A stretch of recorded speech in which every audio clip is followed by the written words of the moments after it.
Hello, my name is Bethany Bowen with EDU 300 News, and today we will be learning about non-traditional families, their role in society, and the challenges they still face today. Thank you for tuning in. A traditional family consists of a husband and wife, male, female, can be white, black, cannot be different races, and their children. Today, our society has changed. It is way more diverse. I will be talking about what was considered an alternative or a non-traditional family because they were interracial couples. On July 11th, 1958, a couple named Mildred and Richard, they were an interracial couple that was married. They were taken from their home by 3 armed police officers because they were married. And especially during that time, a white man or white woman marrying someone who's colored was looked down upon, which was horrible. But then you can see how things have changed with, it was Bill de Placio and Shirlane McRae. They are an interracial couple of today, because in 2013, he was the first white official to be elected into office in New York, and McRae is expected to play a big role in the office with him, which is pretty amazing. You can definitely see nowadays things have changed between colored people having a lot more rights, and equality is a lot stronger now. So if you see someone who's married and they're not the same color, it's not looked down upon like it was in the past, which is amazing. And I like how it's changed. And there's no real standards on traditional families considering color and everything. So, I'm going to discuss today about same-sex marriages, and this has been a topic that has been growing very, very significant in the last year since the legalization of same-sex marriage in the United States. And as of 2002, it was estimated that there were about 1 to 5 million lesbian and gay parent households, though this number could easily be a lot larger since 2002, now that there's a lot more acceptance and openness to the same-sex marriage. Same-sex families are more traditional than they once were. In a developmental psychology book by Vanderbilt, they outline the hardships that those in non-traditional families truly have.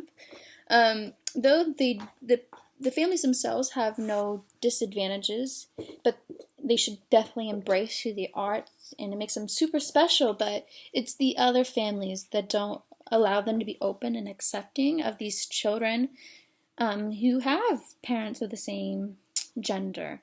And then that is something that we're seeing a lot less of. People are becoming a lot more open to that. According to Quartz, which is a magazine, they say that it's been scientifically clear. Children raised by same-sex parents have no disadvantages.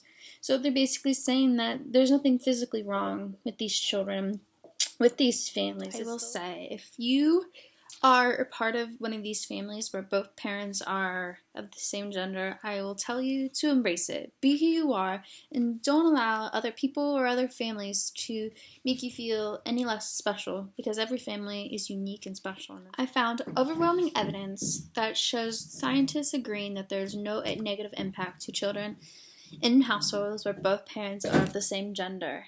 So, on that point, I will say, there's nothing that says that children who have parents of the same gender, that they do worse in school than those who live with mom and dad or those of single parent households. There's nothing that supports that they do worse. So, on that note, work hard and embrace diversity. Hello, my name is Remington Crane, and today I'm going to talk to you about divorced parents. Divorce is a scary subject. It's not easy to talk about by any means. You have to think about a family kind of just falling apart in a way. That's not always the case, but for some it is. And I've never personally been affected by divorce, but my aunt divorced my uncle of 23 years last summer, and it impacted my cousins in a very negative way. My youngest cousin needs therapy for anger issues now because my aunt kind of always just beat around the bush. She didn't really talk about it. She still won't talk about it. She doesn't keep him from seeing my uncle, but it's just not the same. It's a very stressful situation for all of them to just kind of be in the same area at the same time. And they try their hardest to make it work, but it doesn't always work. 43% of children are being raised without a father from a factor of divorce. And I'm not always sure why it goes the mother gets the kid, but that's how it happens sometimes. A lot of parents work and try and mainly work towards being able to have a healthy enough relationship so that they can be able to communicate with each other about their kid, like, oh, Joseph has practice on Saturday, would you mind picking him up? Or, hey, let's meet, he stays at your house this weekend, or whatnot. But to keep kids in a very relaxed state about a divorce, you need to be straightforward and talk about it. Don't try and tell them, oh, nothing's happening, nothing's going on. You need to make sure that they know that even though this is happening, none of it is their fault.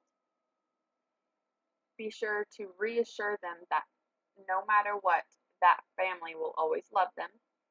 Whether it's the mother or the father, you need to make sure and tell them that they are loved. It's not their fault. They will always see them. And just talk about it in general. Just don't hide the feelings, don't hide the remorse, don't hide like the feeling of failure. Just talk about it and keep it in the open and make sure that the kid is okay and understands what's happening. I want to talk about the importance of non-traditional families in education. As teachers, we have to recognize the variety of families that we're going to be dealing with and be sensitive to their specific situations.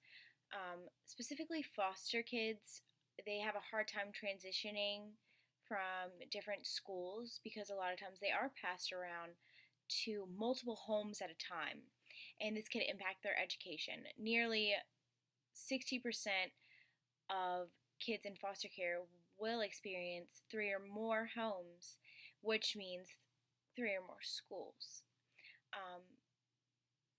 They tend to lose at least 6 months of academic progress when this happens, which delays graduation and can often lead them to drop out of school.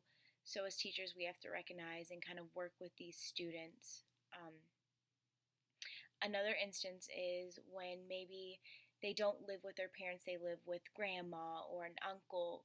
We have to be sensitive to these situations because it's not the child's fault that they don't have their parents around, so we have to make sure we know them personally. We can't say, oh, I'm going to call your mother or I'm going to call your father, because that's going to let them know you don't know their situation. You don't care.